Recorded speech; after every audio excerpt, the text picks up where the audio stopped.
Ooh, it's nighttime. This is actually perfect for recording because look how well this looks. Look at the lighting. Love nighttime. But either way, guys, my name is Pandalise, and today I kind of want to talk about housing and what it's been like for the past 3 days.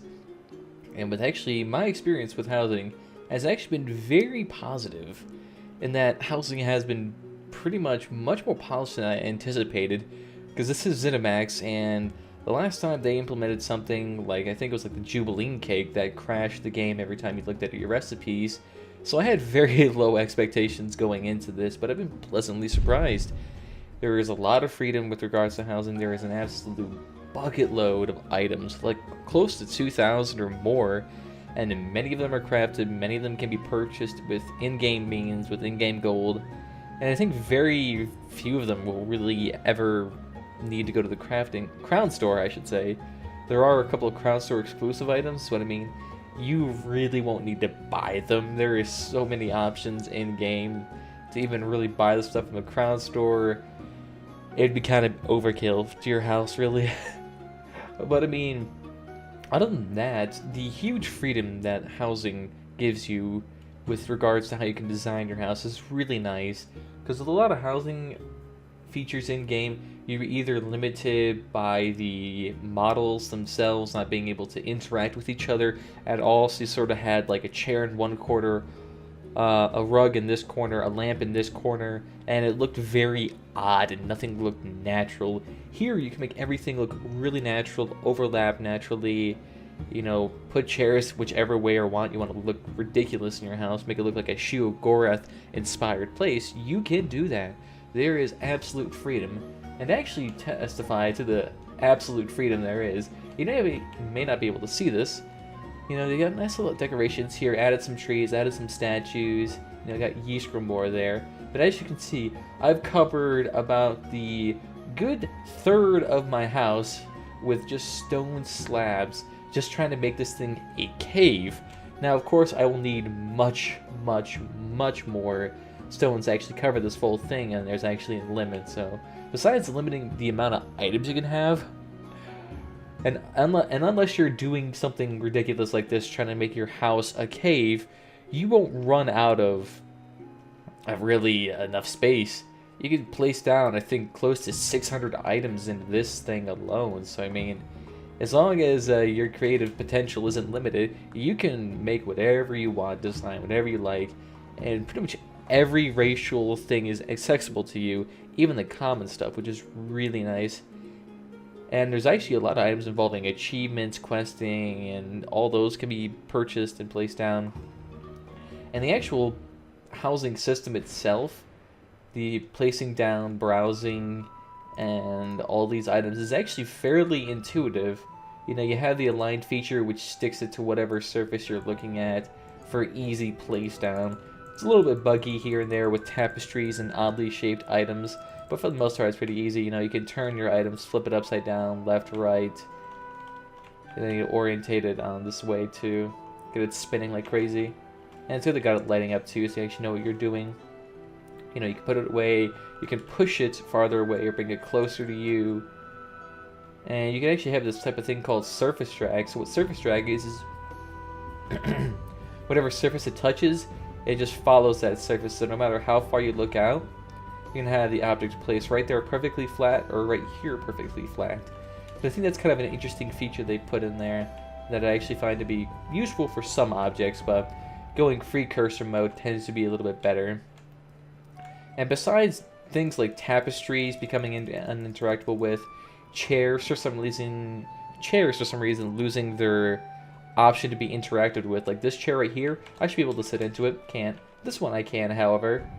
Although it's bugged again. This thing bugs out quite consistently with chairs. Except for this one. I placed it back down again and that seems to fix it. But there seems to be a lot of bugs regarding chairs, and I think that needs to be fixed. But if they're able to polish out those few bugs with chairs, interactables, pets, mounts, and merchants, this system would be nearly perfect. Although there needs to be much more utilization. I think they should have, you know, more games, you know, more target dummies for various scenarios. Maybe target dummies that can actually attack you to test out your healing and taking potential. you know, stuff like that. And better, and if they actually fix crafting sets, the tunable crafting stations will actually be fairly useful for people who make a lot of alternative characters or who like to switch between a lot of armor sets and styles. I think that would make crafting stations a little bit more appealing here.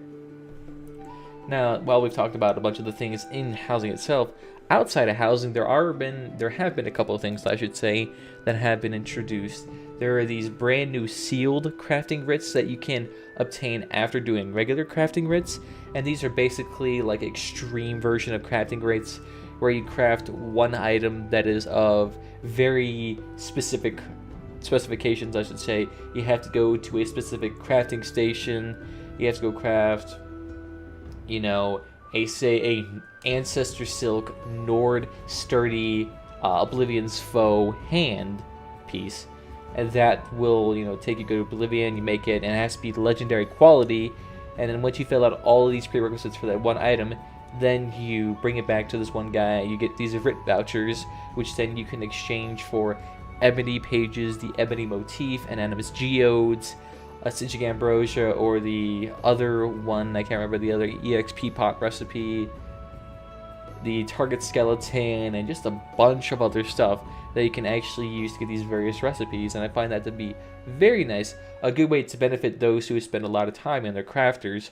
Although alternative characters will not be able to indulge in these sealed writs very much, you could try to artificially increase those number chances by buying a bunch of the cheaper motifs like Zivkin, Barbaric, Daedric, Ancient Elf, Dwemer. What else is there? There's Mercenary is another cheap one. You can just get all of those. Hollowjack, I think, is another good one. And that Skin Changer one. You can buy all of those, put it on your character, and that'll beef up your chances of getting those sealed writs. You could also buy a bunch of those blue and purple provisioning recipes.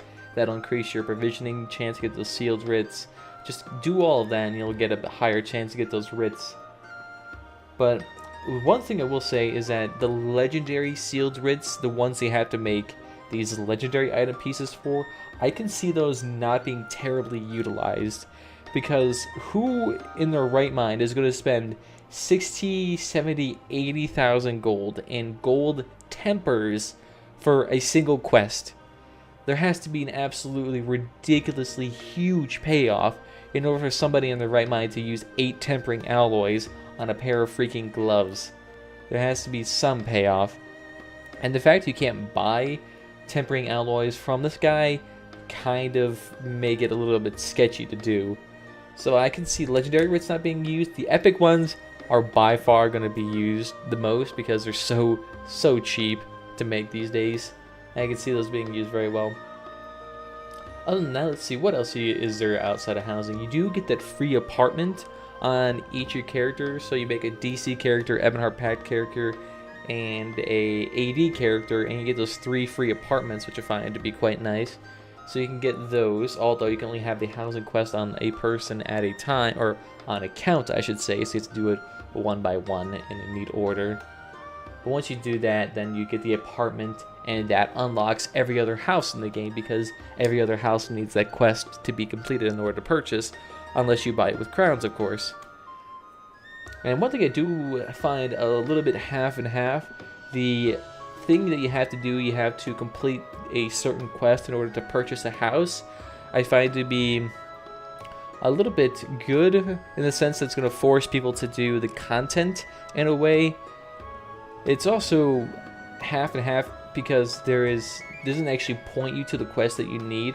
So say if you wanted to buy the Mistful Manor, you have to kill Thalic Wormfather, and it doesn't really give you the quest to show you that or where to go for that. It's just like, it's in Riften, just do it, and then you just follow the main storyline. So if there's a little bit more direction with that, that'd be a little bit nice. Or if it actually pointed you to the quest, like how dies do, it's like view achievement, and you can see which one you need to do. That'd be nice for housing as well.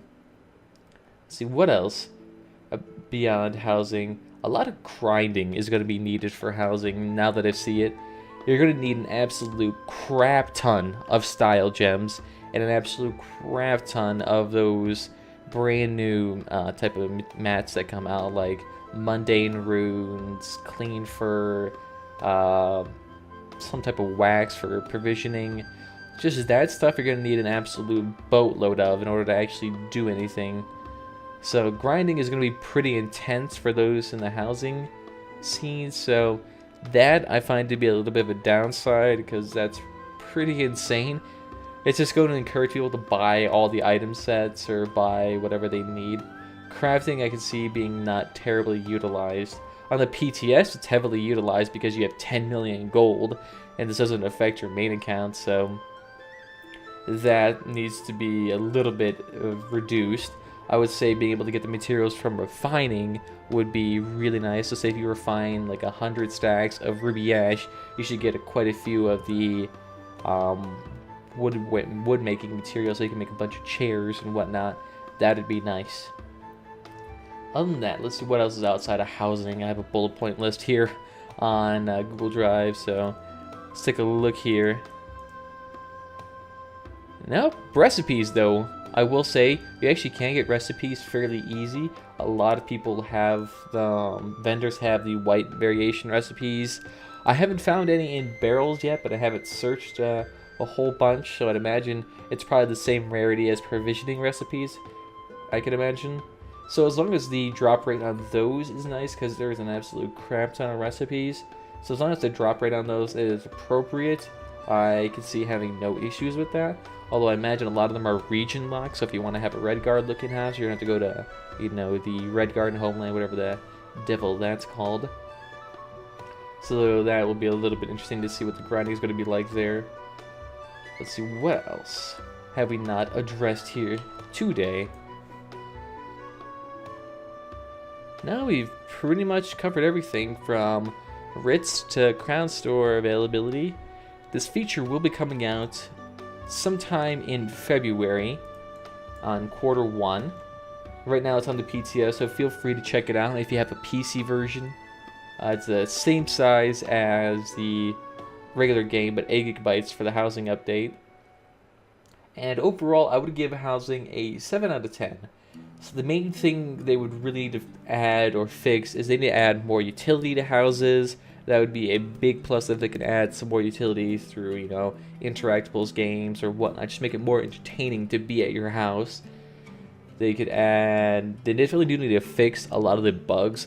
Bugs are a huge issue because I'm losing quite a few items, like that cup I lost in the ceiling over there. That I can no longer get back. That cup is permanently lost to me, even though it's like kind of floating. I can no longer get that cup out of the ceiling, and I don't know how that happened. So they need to have some way to fix that, maybe like an undo or a redo button. That would be an easy way to fix that. They also need to add some more varying house designs, because a lot of these housing designs that I've seen throughout all of the huge things, the only ones that are unique are the Crown Store houses. Everything else looks like things you've seen in-game, and I guess that makes sense in a way, but it's also not terribly invigorating. You'd think architects would be a little bit more creative than just making the same thing over and over and over and over. So seeing a little bit more variation would have actually been really nice, and considering some people are spending up to 3 to 4 million gold per mansion, I would expect there to be some reason, some unique architectural feature that actually separates this from all these other mundane house draw new, whatever the devil these are called. So definitely want some more variation in that. And let's see, more interaction too. There needs to be a little bit more interaction. Chairs are candles. And merchants, pets, those are really the only things you can interact with. And they have plans, from what I understand, to add more. And they really need to add more. Because right now it's kind of feeling like you're just a thing in your house instead of an actual person living there. So you can interact with kegs, cups, boxes, tapestries, and whatnot. That'd be really cool. Another thing they could really do is that, you know how when you pass through a door, you go into this cell that's below the ground. So they have, you know, it's a weird thing they do. Every Elder Scroll game has done it. If they could somehow manage to bring that cell and mesh it properly to the houses, so there is no like load screen whenever you walk through a door. You just walk through a door and it just opens up into your house. That would be extremely cool to see. I would love to see that, and they can finally get rid of these opaque windows so you can actually see through it and have, you know, natural lighting in your house. That'd be really sweet, because then you could turn the candles off in your house at some point in time. That would be really cool to see. Let's see, other than that, what else could we say like it should be added or could be improved? Other than that, really nothing.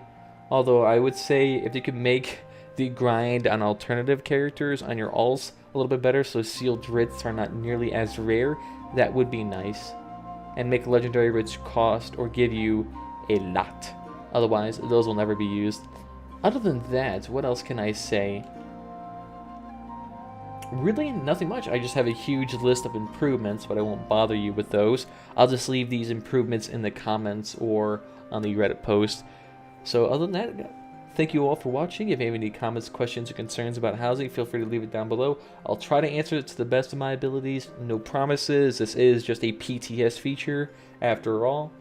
But other than that, guys, I'll see you next time, guys. Bye-bye.